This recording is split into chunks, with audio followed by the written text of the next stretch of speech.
Tangent line problem.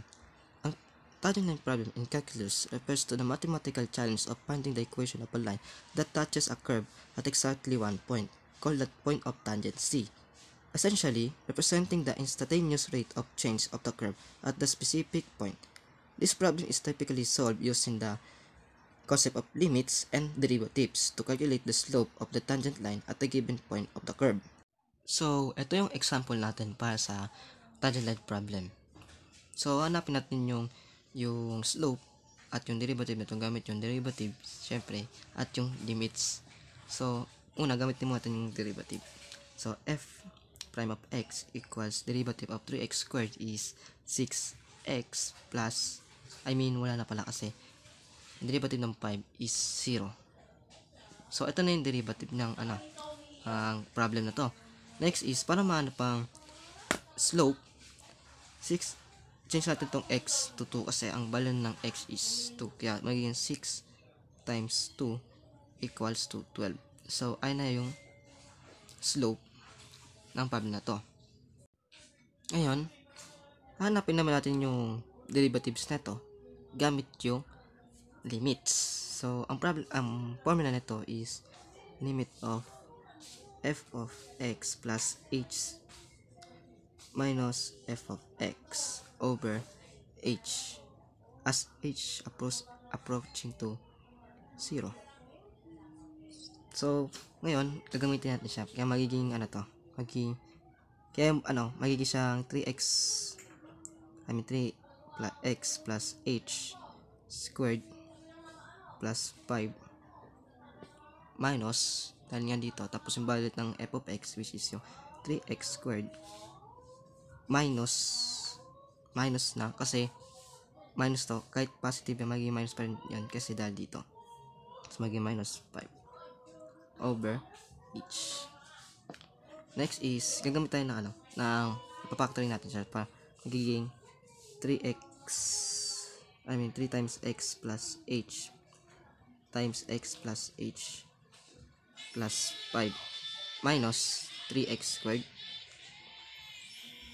minus 5 na makakancel out tong dalawang 5 na to kasi 5 minus 5 is 0. Next is ayusin naman natin to na magiging 3x squared plus 2xh plus h squared. Yan, napag times na sila pinagsama, magiging 3x squared 6xh plus 3h squared minus 3x squared. So, at then, until tayo, pwede natin i-cancel out tong dalawang 3x squared na to. Dahil, minus tong isa, kaya magiging value na to is 0. Kaya magiging, ang matitala na lang ay 6xh plus 3h squared. Dahil nga, wait lang. Dahil nga, may h silang dalawa. Kaya ito sila ayusin, parang pwede rin silang gawin ganito. Magiging h times 6x plus 3h. This is squared kasi pag same lang yun dito. So h times 6x is 6xh. Tapos ito rin 3h squared over h.